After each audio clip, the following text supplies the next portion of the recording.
Super Bowl Sunday 2016, the Broncos versus the Panthers.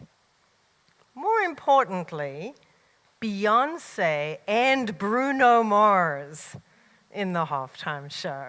I had to watch that. But I wasn't going to do that unless I got a whole lot of work done.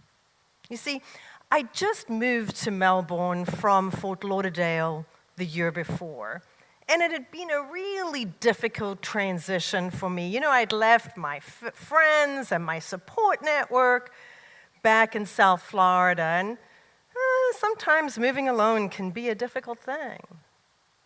But 2016, that had started strong, and I was not going to let anything get in the way of my goals.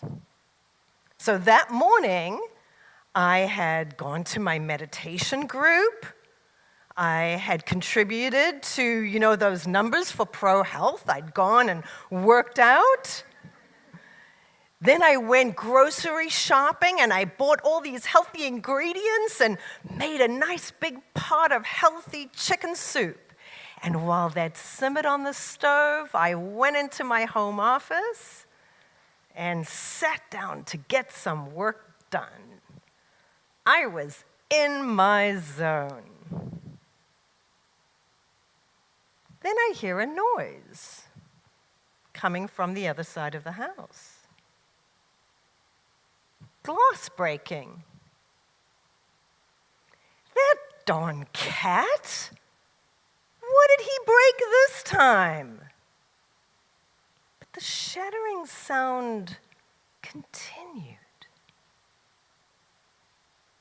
Must be something big. Maybe it's that mirror in the master bathroom coming unglued from the wall. Is that possible? This darn house, I know I should never have bought it. It's turning into a money pit. So I get up to go and investigate, and I walk across the family room, and as I get to the master suite, I see a tall, dark man coming out of the shadows. He sees me too, and he comes toward me. He's athletic, well-dressed, but his eyes are crazy. Who is he? What is he doing in my home? Get out! I say, pointing at the door. Get out! He says, mimicking me. Next thing I know, his fist is smashing into my face. I fall backward and hit the floor hard, hear my skull crack, lights out into blackness. Get up, you've got to get out, the voice in my head is saying. You're going to die here today, and no one's ever going to know what happened to you.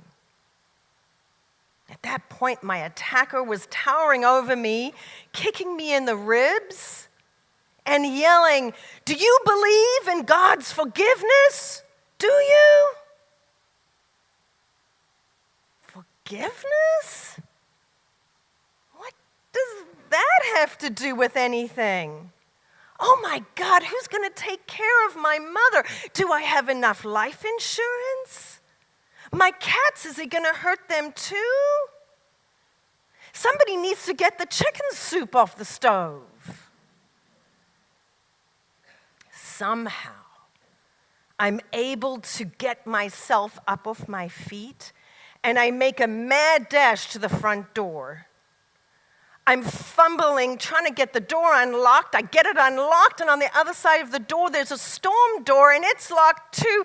And before I can get it open, I feel his strong hands come around my waist, and he pulls me back into the house. The door slams shut. And when I turn to face my attacker, he has picked up this very heavy chair, and he's lunging toward me, aiming it at my head. I block with my right arm. The chair breaks my arm, but the shift in momentum sends him off balance. And I use that as an opportunity to make it out the door again. This time, I'm like a racehorse with blinders on, focused for the house across the street. I get out and I charge. But before I make it to the edge of my yard, I feel myself being yanked to the side. This time, when I turn to face my attacker, it's not him at all, but a uniformed police officer. I was never so glad to see a police badge in my life. When I had the opportunity, I looked up and down the street, and there were police cars and a few policemen in uniform milling about like they were on a coffee break. How did they get there? I know I didn't have time to call them. I didn't really care how they got there. I was just so grateful to be safe, so happy to be alive. I was almost euphoric. Next thing I know, I'm in an ambulance and off I'm rushed to the emergency room. And while I'm being treated for a broken arm, a cracked skull, bruises and contusions all over my body, the police officer tells me they got him. They'd surrounded the house, they'd sent a canine unit in, and the attacker was brought down by a German Shepherd. They booked him on several felony counts, one of them a first degree. And the policeman told me he's never getting out. But to my horror, because it was a first offense, 2 days later, he was out on bail. He was free to return to FIT, where he was a senior, free to tour on the track team, free to shop at the grocery store near my house. And me? I wasn't doing so well. Aside from the physical injuries, I had major concussion and PTSD. And so I felt like I was on the verge of a panic attack at all times.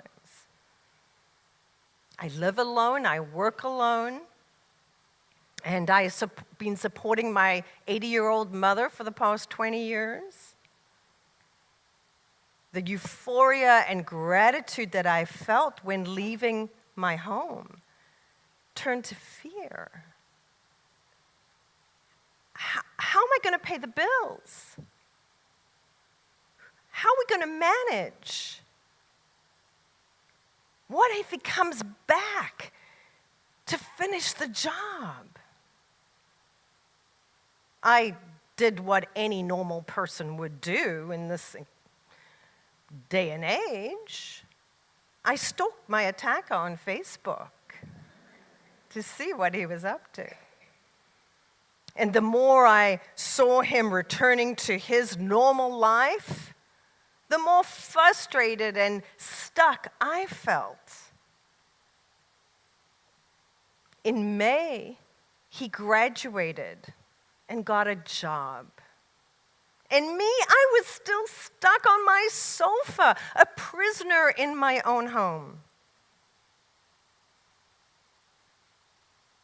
I don't know when it happened, but my fear turned to anger. I was angry at him. I was angry at the justice system for taking such a long time to bring this to court. And I was especially angry at the police. You see, I discovered that by reading the police report that on the day of the attack, they had been called to his home. Apparently, he had been acting crazy. I could have told them that. The day before, he had apparently taken some drugs. They said it was LSD, but who knows what was in there. And he had some type of a psychotic break. And when the police arrived at his house, he took off on foot, and they chased him. Eventually, they ended up in my neighborhood. The police saw him get over my fence and break into my window. The entire time the attack was taking place in my house, the police were sitting outside, waiting for backup, following protocol. Things went from bad to worse. And by the time the end of summer came, well, actually, it was probably the beginning of July, 3 things happened within a period of 10 days that sent me into a downward spiral I didn't think I was ever going to get out of. First, my sister Adrian, who lives in South Africa, she had been unemployed for 2 years and had gotten addicted to prescription drugs. She attempted suicide, and when the suicide failed, she set herself on fire. Luckily, she survived, and she went into a burn unit, and today she's fine. But at the time, it was terribly traumatic for everybody, as you can probably imagine. A few days after that happened, and I, of course, was really upset about it, I got a breakup email from a business partner of mine. See, earlier, I had taken her on and paid her a salary I couldn't afford to keep things afloat while all this was happening. And in her email, she told me that she was tired of me playing the role of victim. She said that my life had way too much drama. I guess she had a point. And then finally, I get a Federal Express envelope a few days later. And in this envelope, it's a package from my attacker's fancy schmancy attorney from Miami. In there is a mitigation report, which is something that you file in a court to try to get them to downgrade the sentences that somebody's charged with, explaining why what you've charged them with is not at all fair. In there, they'd laid out their whole case. They blamed the whole thing on peer pressure. Up until that day, that weekend, they said, this young man had never done drugs before.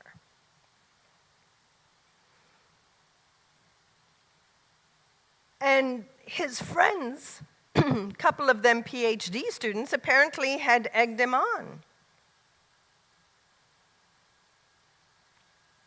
He was at FIT on a scholarship in high school. He had been homecoming king, prom king. He was an Eagle Scout, even a volunteer firefighter.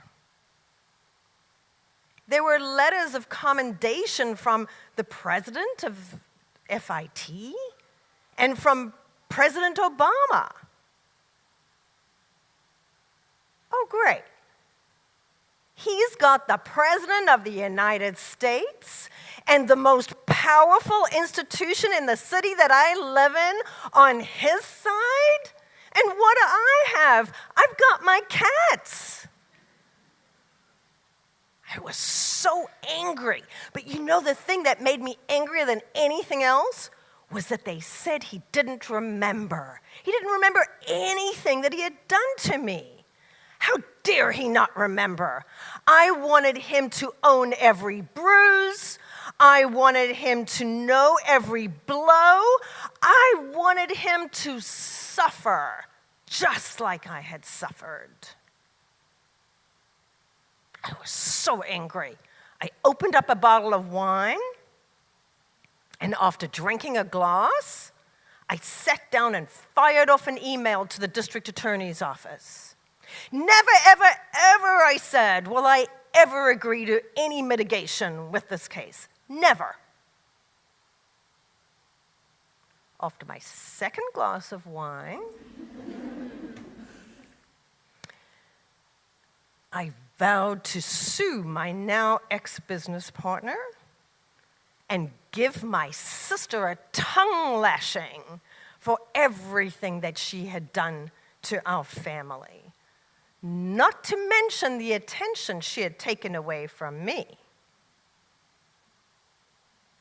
On the third glass of wine, I was feeling particularly brave.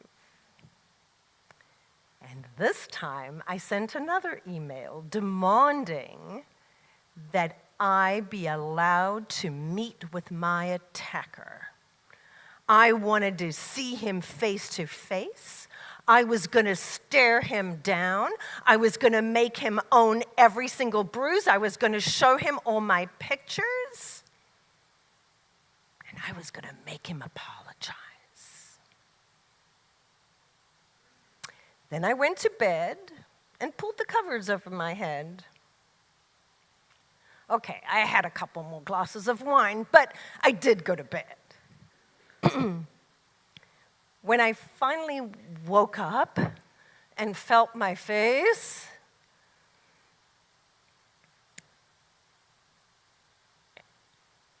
and recovered from the very big headache that I had, I realized that as bad as things were, I was just making things worse.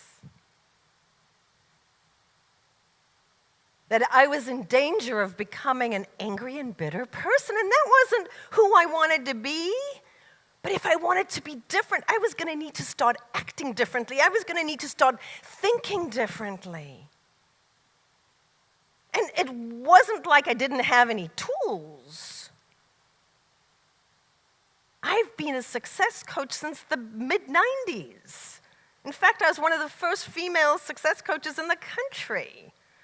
I've helped thousands of people get unstuck, overcome huge challenges, and get their businesses on track. I just needed to use some of those resources and tools. So that day I told myself I was going to become my own best client. I was going to change. And that's what I started to do. First, I had to address the emotional and spiritual issues. Because I don't know if any of you have ever been through any kind of trauma, but what tends to happen when you go through something like that is that it sort of triggers all the things that have been not settled in your life, all from childhood. So I had a lot of emotional and spiritual healing to do. And I knew that I had to do that first because before I could even address my business. Because if you just go to that business thing, which would have been the most natural thing for me to do, it would have been likely that I would have sabotaged without getting that wholeness and healing back. So with the help of some really good therapists and some friends of mine, I really started to focus on just those things that I knew that I could control, and I just let everything else go. And it wasn't long before I started to heal and heal my relationship with myself again. And as soon as I started to feel healthy, I went to work on my business. And within just a few months, I'd gone from being beaten, broken, and almost bankrupt to 6 figures in income again. Not by doing anything fancy, but by being the person that I wanted to be. Making a commitment every day to embody the qualities and the virtues that I wanted to do. Like this morning, I had a 10:30 appointment with Courage.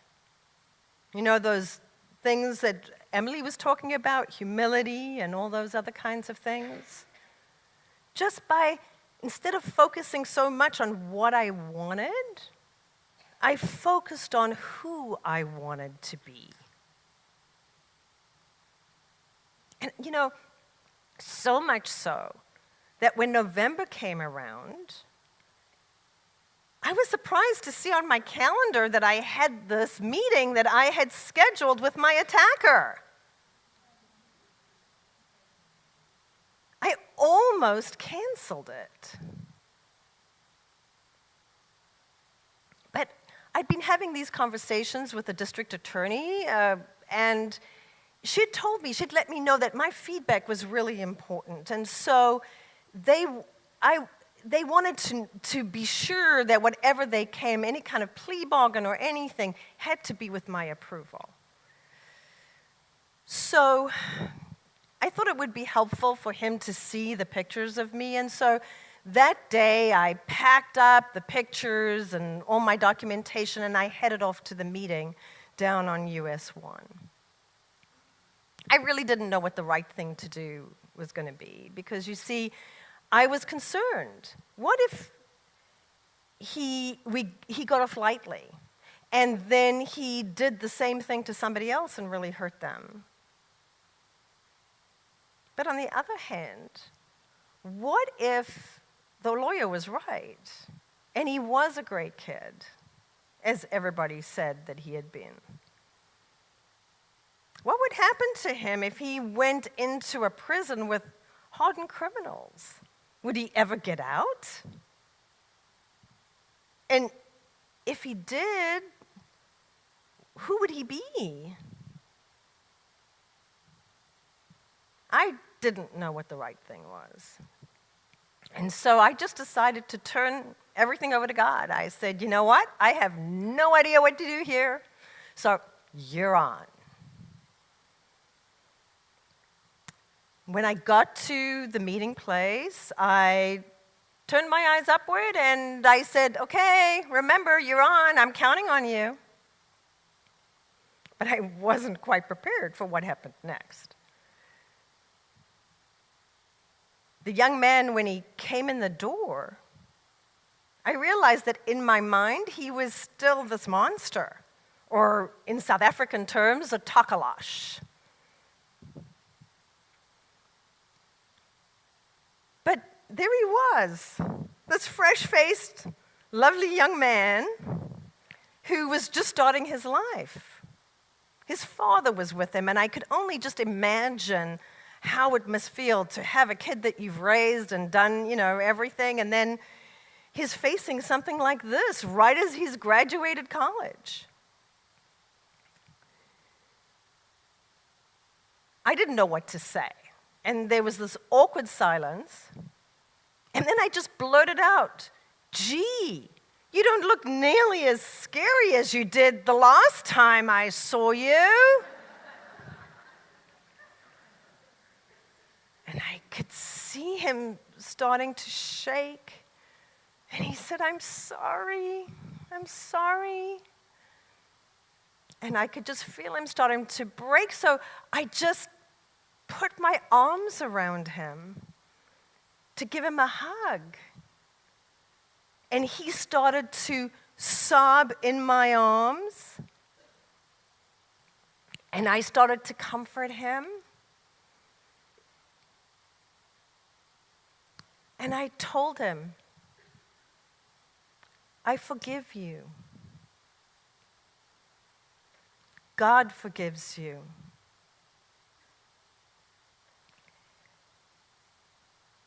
And it was as if all the anger and angst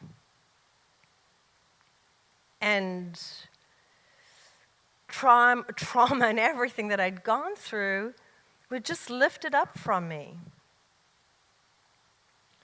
And in its place, all I felt was love.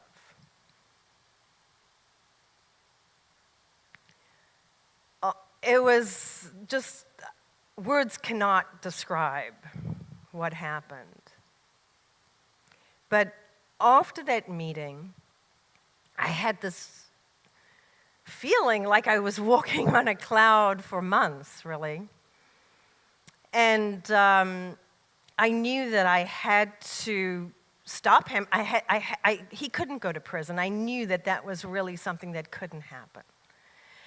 And I advocated on his behalf, and eventually I got the district attorney and the judge that next January, in January 2017, to agree to give him a withhold of adjudication, which means that he will serve 5 years of probation. And if everything goes well, there is a very good chance that his record will be wiped clean. I did ask them to take off the no contact clause that they had put in the document, in the court document, because I wanted to keep a relationship with him. I wanted to make sure that he was going to be on track, and I wanted to mentor him. And so we've developed a really good relationship over the last couple of years. And I wrote a book about my experience of how getting the brutal attack and then how it healed me. And it's called Taming the Takalash Through Fear into Healing. And so the Takalash, of course, is the South African monster. And I use it as a symbol for fear in my book. But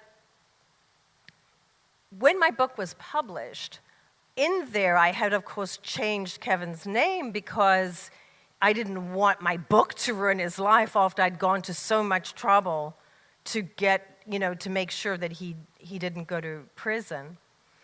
So I changed his name, but after the book was published, I was invited to appear on the Today Show and be interviewed by Megyn Kelly. And when that happened, Kevin decided to come forward and take responsibility for what he had done under his own name.